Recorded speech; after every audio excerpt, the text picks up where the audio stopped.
اور پھر نکل کر بلانے والے طرف دوڑے چلے جا رہے ہوں گے۔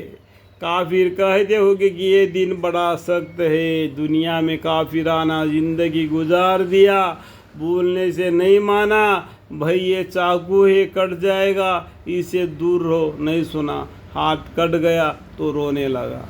تو اسی طریقے سے دنیا میں کافر کو بتایا گیا لیکن نہیں مانے، اور آخرت میں بڑا سخت میں مبتلا ہو جائیں گے، کہیں گے کہ یہ دن بڑا سخت ہے۔ ان لوگوں سے پہلے قوم نوح علیہ السلام نے تکذیب کی۔ نوح علیہ السلام کی قوم نے کتنا سمجھانے کے باوجود بھی انہوں نے نہیں سمجھا۔ انہوں نے کو رات کو ڈرایا، دن کو ڈرایا، صبح ڈرایا، شام کو ڈرایا، دوپہر کو ڈرایا، ان کے سامنے سے، آگے سے، پیچھے سے، دائیں بائیں سے نوح علیہ السلام نے قوم کو ڈرایا لیکن نہیں مانا۔ تو نوح علیہ السلام کو بولا کہ یہ لوگ نہیں مانیں گے، آپ کشتی تیار کر لو اور کشتی میں جو مسلمان ہیں، جو ایمان لائے ہیں، ان کو اس کشتی میں چڑھا لو، اور باقیوں کے بارے میں آپ سوال مت کرو، وہ سب غرق کیے جائیں گے، یعنی ڈبا دیے جائیں گے، جیسا فرعون نے ڈوب گیا ہے اپنی قوم کے ساتھ، ایسا ہی ان کی نوح علیہ السلام کی قوم بھی طوفان میں پھنس کر، یہ پانی میں ڈوب کر مر کر رہ گئے۔ یعنی آدم علیہ السلام کے پاس میں سے لے کے نوح علیہ السلام تک جتنے بھی لوگ آئے ہیں، وہ سب کیا ہے، نوح علیہ السلام کے جو کشتی میں جو مسلمان، جو ایماندار ہیں، وہی رہ گئے، باقی سب غرق ہو گئے۔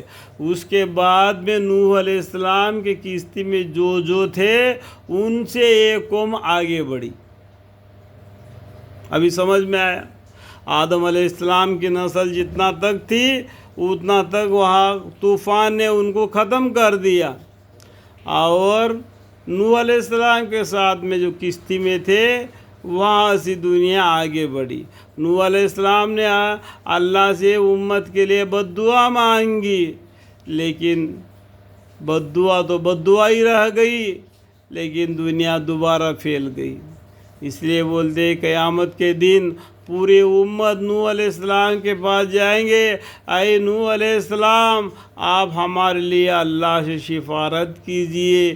تو نوح علیہ السلام نے کہیں گے کہ مجھے شرم آتی ہے، میں نے امت کے لیے بد دعا مانگی، میں اللہ کے سامنے کس طرح سے میں دوبارہ بھلائی کی پوچھوں امت کے لیے۔ جاؤ شفیع اللہ حضرت محمد مصطفیٰ صلی اللہ علیہ وسلم کے پاس، ان کے طرف سے سفارش ہوگی۔ یہ آگے اور بیان ہے، یعنی ہمارے بندے خاص نوح علیہ السلام کی تکذیب کی اور کہا کہ یہ مجنون ہے، ان کو جھوٹا بولا، دیوانہ بولا یہ پیغمبر کو یہ لوگوں نے، اور نوح علیہ السلام کو دھمکی دی گئی۔ آج بھی دیکھو کوئی کسی کو فون سے کے ذریعہ دھمکی دیتا ہے، کیا کیا دھمکی دیتا ہے وہ خود ہی سوچ لینا، کہ نوح علیہ السلام کو بھی دھمکیاں دے گئی۔